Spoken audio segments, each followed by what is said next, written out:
Okay, so hello everyone, this is Akshay and welcome back to another great day of GeoG Beauty Week. तो आज का question यार मैं बनाने नहीं वाला था, बट मेरा ऑफिस अभी 6:30 PM खत्म हुआ और मैंने एक कमेंट देखा कि some of us are new beginners in DSA, तो आप उनके लिए बना दो। तो मैं कहा चलो ठीक है यार, कोई बड़ी बात तो है नहीं है, 5 छोटी वीडियो बन जाएगा आज का, तो बना लेते हैं।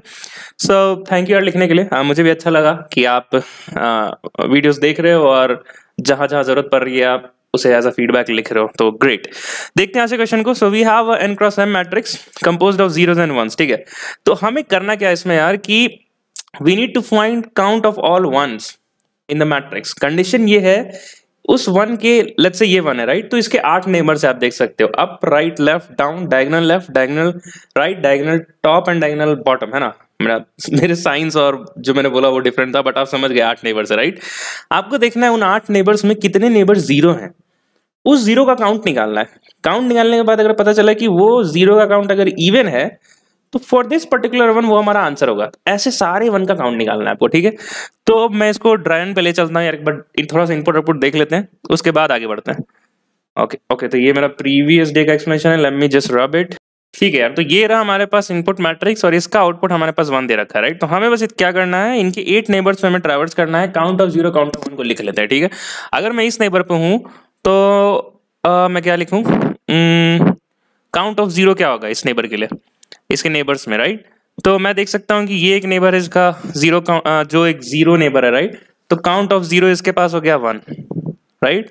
सिमिलरली बाकी वंस पे चलते हैं, इस वन पे चलते हैं, देखते हैं इसके नेबर्स जो है राइट, ये इसका नेबर हुआ right, top right and bottom, बाकी तो सारे आउट ऑफ बाउंड चले जाएंगे राइट।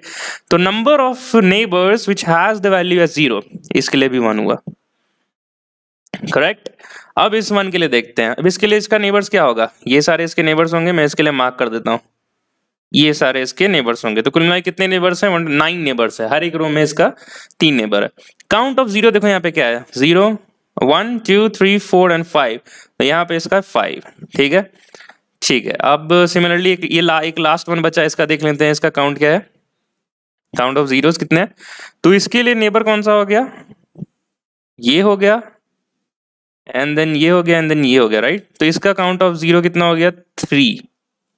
यहाँ तो कहीं भी इवन नहीं आ रहा यार, ऐसे कैसे हो गया, एक मिनट रुको तो। हाँ ओके, एक जगह हमने गड़बड़ी की यार। इस पर्टिकुलर वन की बात करें जिसका नेबर ये है, ये है, ये है और ये है, बाकी सारे आउट ऑफ बाउंड है। हाँ ये भी है, सॉरी। हाँ तो इसका left hand right, left hand side के नेबर्स आउट ऑफ बाउंड है, यस। तो यहाँ पर आप देखो तो काउंट ऑफ जीरोस क्या हो गया, एक तो यहाँ से आ जाएगा और एक यहाँ से आ जाएगा, तो इसके लिए 2 हो गया राइट।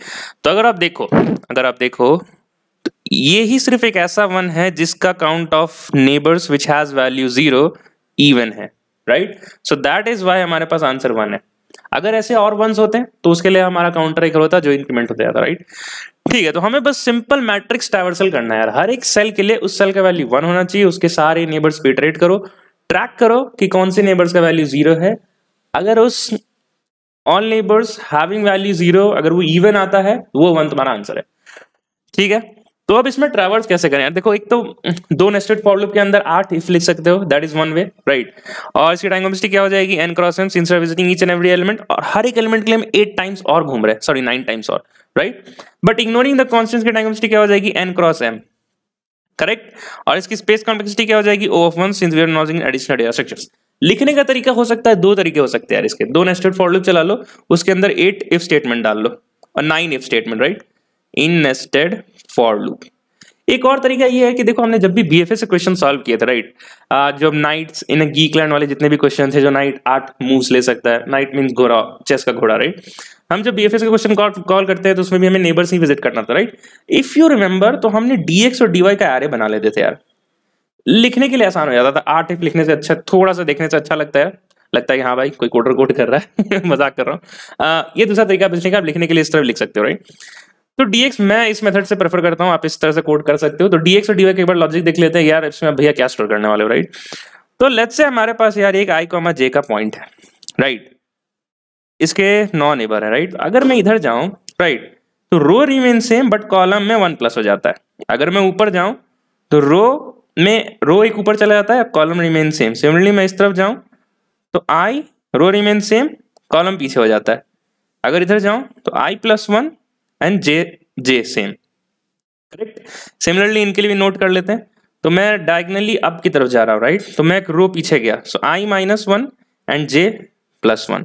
सिमिलरली मैं यहां जा रहा हूं तो क्या होगा, i -1 कॉमा, रुको एक सेकेंड मैंने गलत लिख दिया थोड़ा, हाँ i -1 comma j -1। Correct, correct, ठीक है। इधर आ जाते हैं, इसका क्या हो जाएगा i +1 कॉमा j -1, इसका हो जाएगा i +1 कॉमा j +1। ठीक है, इसी चीज को मैं बोल रहा हूँ कि dx और dy में स्टोर कर लो। तो dx में मैं बोल रहा हूँ यहाँ पे क्या है -1, तो -1 लिख दो, ये वैल्यू क्या है -1, तो -1 लिख दो, फिर से यहाँ पे वैल्यू क्या है -1 फिर से लिख दो। फिर देखो i में तीनों वैल्यू 0 है, तो यहाँ पे लिख दूंगा 0, 0, 0। ठीक है, फिर यहाँ पे क्या है +1 3 टाइम्स है, तो मैं बोलूंगा सिर्फ 1 लिख दो, 1, 1, 1। ये हो गया अपना dx। इसके लिए dy क्या होगा, -1 देन 1 +1, तो मैं लिख दूंगा यहाँ -1 1, नहीं सॉरी 0 एंड देन +1। करेक्ट, फिर क्या -1, फिर सेम है यार, -1 0 +1 -1 0 +1, राइट। तो ठीक है, दो नेस्टेड फॉर लूप के बाद एक हम एक सिंपल सा एक और फॉर लूप चला लेंगे 9 टाइम्स, तो इससे हमारा काम हो जाएगा। अब चलो कोडिंग सेक्शन पे चलते हैं, but before moving ahead to the coding section, आप यहाँ पे वीडियो पॉज करो, खुद से कोड करो, and that would be good for you. ठीक है, ये रहा अपना dx dy का है यार। हमने n और m को लिख लिया, मैट्रिक्स की रो लेंथ और कॉलम लेंथ निकाल लिया, दो नेस्टेड फॉर लूप लिखा, राइट। हमने दो नेस्टेड फॉर लूप लिखा, traverse each and every cell, right. ये आंसर वेरिएबल इसलिए कि वो नंबर ऑफ वंस जो हमारे आंसर में आने वाले हैं, राइट। अब हमने चेक किया कि अगर वो सेल की वैल्यू 1 है, क्योंकि क्वेश्चन दे रखा था find the number of such ones, तो मैंने देखा कि अच्छा सेल की वैल्यू 1 होनी चाहिए। फिर हम उसके नॉन नेबर्स में ट्रैवर्स करके अप डाउन लेफ्ट राइट और फिर ऑल डायगोनल्स, राइट। तो उसके लिए हमने एक फॉर लूप का इस्तेमाल किया, that is we are using iterating in this array. हमने एक न्यू एक्स वेरिएबल बनाया जो i + dx ऑफ x, और न्यू y होगा j + dx dy of x। ax क्या है, x एक नॉर्मल सा वेरिएबल जो हमने फॉर लूप में इस्तेमाल किया है इटरेट करने के लिए।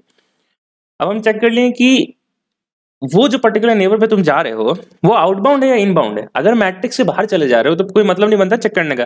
सो that is why we are checking if your new x greater than 0 and less than n, तो मतलब इनबाउंड कहीं मैट्रिक्स में है वो नेबर प्रेजेंट। ठीक है, सिमिलरली हमने न्यू y का जो इंडेक्स उसके लिए चेक कर लिया, देन वी आर चेकिंग वो 0 है, यानी वो 0 है तो count ++, and at last we are checking that count should be greater than 0 and even. देखो यहाँ पे कंडीशन ये थी, count greater than 0 and even, right. अगर ऐसा है तो ये पर्टिकुलर मैट्रिक्स जिसमें 1 था वो हमारा आंसर होगा, that is we are doing answer ++। At the last we are just returning the answer. तो ये क्वेश्चन समझने के लिए बहुत आसान था, आपको बस मैट्रिक्स ट्रैवर्स करना था, दैट इज इट। ठीक है, इसको कंपाइल एंड रन करते हैं। हाँ, again a question goes to you, क्योंकि लास्ट वीडियो में मैंने देखा किसने लिखा है, ऋषभ ने शायद, कि उसे 10/8 का लॉजिक समझ नहीं आ रहा। आपको क्यों नहीं समझ आ रहा यार? एक टाइम कॉम्प्लेक्सिटी की वीडियो बना रखी है, आप उसको देखो, कैसे नहीं समझ में आ रहा? इतना सिंपल सा तो बात इतने अच्छे से मैंने बताया।